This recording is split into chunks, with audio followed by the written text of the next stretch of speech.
好多人咧買 house 咧都會好驚3樣嘢嘅。第一咧就係驚一個大型嘅維修，個維修費咧係可以去到咧係無底深潭嘅。咁啊，如果你嘅 budget 又唔係好多，但係你又想買 house 咧，往往咧你只可以揀一啲咧比較舊少少嘅屋。咁當一揀舊少少嘅屋咧，你又好擔心咯喎，個屋頂會唔會漏水咧？個暖爐咧又會唔會壞喎？咁啊好多問題咧，你都喺個腦裏面。咁啊，第二啦，你會擔心咩咧？就係擔心個治安啦。咁啊，治安會唔會唔好咧？第三咪擔心咩咧？第三咪擔心個供樓壓力啦。因為相對嚟講咧 ，condo 啦、townhouse 啦、house 啦。咁 house 嚟講咧就相對梗係貴啲㗎啦，咁啊供樓嘅壓力咧自不然咧就會多啲啦。咁但係今日我介紹呢一間屋咧就係喺 Coquitlam 呢一間 house， 正正咧就可以咧幫你解決晒所有嘅問題。咁啊事不宜遲啦，我哋都睇下間屋係點樣嘅先 ，Let's go！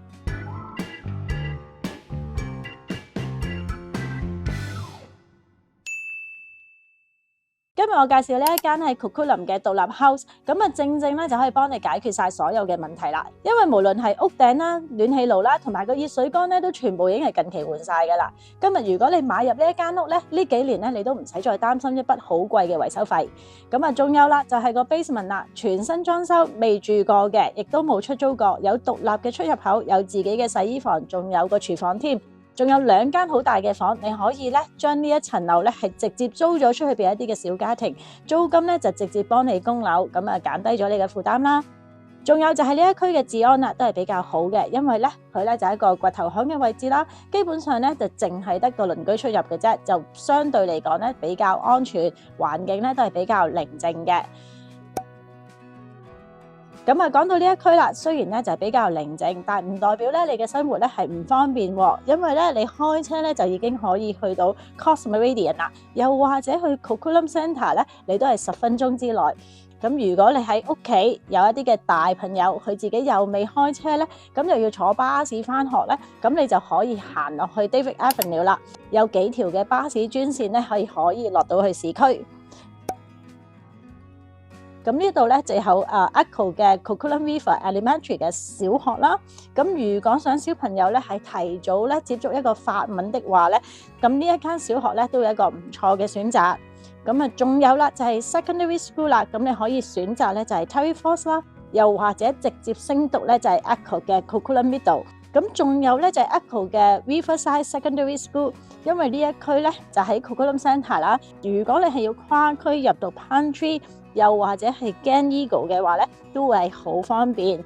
咁啊，對於一啲想買 house 又想俾小朋友多啲活動空間嘅話咧，咁又唔想放棄一個好優質嘅教育環境，咁呢一個平衡咧就非常之好啦。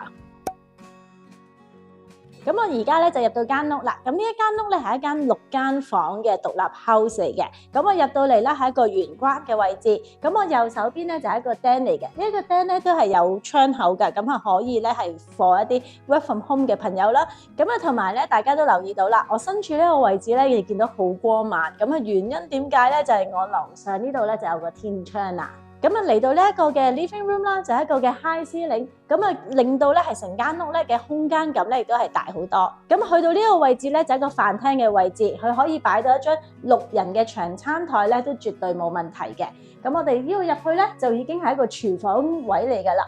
有道門咧係分隔開嘅，分隔開嘅好處係咩咧？咁啊平時啲油煙啊，或者你啲朋友喺度食緊飯嘅時候啊，裡面咧煮到大龍鳳亂七八糟咧，閂埋道門咧就咩都睇唔到啦。咁啊，去到呢一個廚房位置啦。咁呢個廚房咧都有好多唔同嘅儲物空間。咁啊，同埋我啊中意去呢度有個窗啦。如果你平時喺度煮嘢啊、洗嘢啊，都可以望到小朋友咧喺個 backyard 嗰度玩咧，都會放心好多。咁啊，過到嚟呢一邊啦，又有一張飯台喎。點解咧？咁啊，頭先介紹嗰個咧就係一個 dining room 啦。咁我哋叫呢個咧就叫做一個 eating room。咁啊，eating room 咧好多時咧就係自己屋企人啦。咁啊，媽咪喺度煮完嘢食，咁啊擺啲嘢過嚟，大家一齊咧就喺度開餐。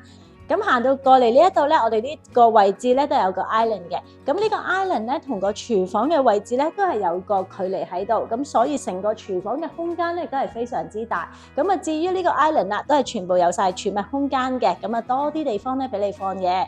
咁啊，好多朋友咧買屋嘅時候咧都好留意咧就係啲間隔嘅。咁啊，呢一間屋咧嘅 eating area 咧就正咧就係一個突出嘅位置，而更加好咧就係佢有4個唔同嘅窗口，4個唔同嘅窗咧都有唔同嘅方向嘅陽光咧係入到間屋裡面嘅喎。咁啊，可能咧就有人問啦，已經有一個 dining room 啦，咁點解會有個 eating area 咧？咁啊，簡單啲嚟講咧 ，eating area 咧就係你自己屋企人咧就食飯用嘅。咁啊，去到大時大節咧，就會喺 dining room 嗰邊咧就會招呼朋友啦。咁喺呢個 eating area 咧，一行出去咧就係 patio 嚟噶啦。咁啊，如果你係約啲朋友嚟 barbecue 咧，唔使出面咧再擺張台啦，直接喺度用餐咧就已經可以。咁啊出到嚟啦，咁啊見到一個好大嘅 patio 啦，佢仲有個 cover 喎，個 cover 咧佢仲好細心咧係做咗玻璃嘅，咁啊可以有一個好好嘅採光。咁啊仲有一個咧好細心位喎，就係我後面呢一盞燈啦。咁啊只要我一行過咧，佢就會着燈噶咯喎。嗱，係咪啊？咁好似夜晚你要出嚟睇下發生咩事，咁你唔使周圍揾燈啦，咁你一出嚟咧已經着咗啦。咁喺 patio 咧行到落嚟咧就係一個好大嘅 backyard 啦。咁啊呢個 backyard咧有小朋友的話咧就會好開心啦。咁點解咧？你可以放一張好大嘅跳彈床啦，又或者可以放一啲嘅上滑梯啦。仲有咧就係佢嘅私隱度咧都係非常之高嘅。唔知大家咧有冇留意到咧？喺一啲嘅 house 嘅廚房位置咧都會有張書台仔嘅喎。究竟呢一張書台仔攞嚟做咩嘅咧？咁我自己諗啦，我就覺得。係咪阿媽好多時就係管數咁啊？平時咧去煮完餸啊、買完啲單啊，所有嘢咧就自己喺度 mark 數。又或者咧就係阿媽喺度煮飯，阿仔放學翻嚟要做功課，你就喺度做功課啦。阿媽要煮飯啊，咁啊我都仲係可以監管住睇住你做功課嘅。唔知邊一個先係真正嘅原因咧？如果你知道的話咧，就留言話俾我知啦。咁喺廚房嘅隔離咧就係一個 family room 啦。咁大家頭先有冇留意到咧？我一入屋咧，其實都已經有個 living room。咁點解 family room 咧又要有 sofa 又要有睇電視嘅咧？咁啊原因咧 family room 咧就係俾你自己屋企人用嘅。咁你平時喺度攤喺度睇電視啊、睇 Netflix 啊，小朋友搗亂晒所有嘢啊，你都唔使怕咧，啲朋友入嚟你間屋咧就即刻一眼見晒啦。咁如果你覺得咧，其實一個 living room 咧都已經夠用的話咧，咁呢一個咁大嘅 area 咧，個發揮空間咧就可以好大啦。你可以做一個小型嘅電影院俾你自己啦，又或者甚至乎咧整一個好大嘅 playground 咧係俾啲小朋友。咁喺 main floor 咧就已經咧係有一個 powder room 噶啦。咁同埋咧呢度出去咧就係個 laundry。咁開門出去咧就已經係個 garage 啦。咁啊上到嚟1樓呢一層咧就有4個睡房嘅。咁我哋而家首先咧就睇咗個 master bedroom 先。咁啊而家屋主咧就係放咗張 king size 嘅床，但係放完張 king size 嘅床咧側邊都仲係有咁多位，即係我隻手攤開啦，呢度啦都係有咁多位，跟住去到嚟呢一邊咧又係有咁多位。咁啊如果係我的話咧，我就會喺呢個位置咧就會擺張梳妝台啦，又埋啲燈咧已經係安裝咗。咁啊裡面咧有個 walk-in 嘅 closet 咧都係非常之大嘅。呢個 master bedroom 咧我喜歡嘅咧就係呢個洗手間啦，雙星盤有足夠嘅儲物空間。最開心咧就係佢有 jacuzzi 做得攰攰地，出面又有個窗望下出面嘅環境，再喺度浸浴，簡直係非常之寫意啊！唔想嘥時間浸浴，呢邊都有個企缸添。咁啊買樓嘅好處咧就係有好多嘅自由空間，你可以將個牆咧油咩顏色都得。咁啊業主個仔咧就中意間屋咧就油得比較深沉少少顏色，咁啊方便佢咧一合埋眼咧就容易瞓着覺啦。咁啊去到第3同埋第4間房咧個空間感都係好大嘅，而最特別嘅地方咧係一個窗口嘅位置咧都仲有一個窗台位嘅。呢個窗台位咧你平時坐喺度睇書又得，有啲人我見到咧就做張梳化仔咧，你可以咧就睇電視。咁啊1樓呢一層咧，除咗 master bedroom 咧有自己嘅洗手間之外咧，咁啊呢一層咧都有個浴室嘅。咁啊呢一間屋咧都係一個 basement 嘅，咁啊 basement 咧係一個2房嘅單位，咁呢一道門咧就直接落到去。咁如果你有租客咧，咁 lock 咗呢道門就得啦。咁我哋而家落去睇啦。咁啊，值得一提嘅咧就係呢一個 basement 咧係全新裝修，咁啊從來咧都冇租過俾任何租客嘅。咁啊，仲有咧就係如果你係咧中意木板地的話咧，你會好中意呢個 basement 啦，因為頭先條樓梯咧都仲係地氈，落到嚟咧就全部都係地板，重新翻新過晒㗎啦。以一個 basement 嚟講咧，呢一個洗手間咧就真係幾大啦。咁啊，佢有一個嘅雙星盤啦，又有好多嘅儲物空間啦。另外咧就係浴缸嘅位置，你睇到呢個位咧有齊晒所有嘅配套咧，都仲係有一個好大嘅空間。咁啊，裡面咧都仲有一個 closet 添。咁啊，出到嚟咧仲有一個好大嘅 closet 喎，同埋呢一個位置咧都有好大嘅空間喎。咁所以咧出租嚟講咧，你都會好容易咧揾到租客嘅。咁啊，呢一個地方咧，除咗都係租客嘅 laundry 之外咧，咁亦都係你用嚟 maintenance 嘅地方，因為咧個 water tank 啦同埋個暖氣爐咧都喺呢度啦。咁如果要維修咧，同租客咧夾翻個時間咧就冇問題。咁呢個 basement 咧就有2間房嘅，一間咧就比較大啲。咁呢一間大嘅房咧，個空間感都係非常之大嘅，你都係可以放到一張 king size 嘅床啦。咁啊，另外咧都有2排窗嘅。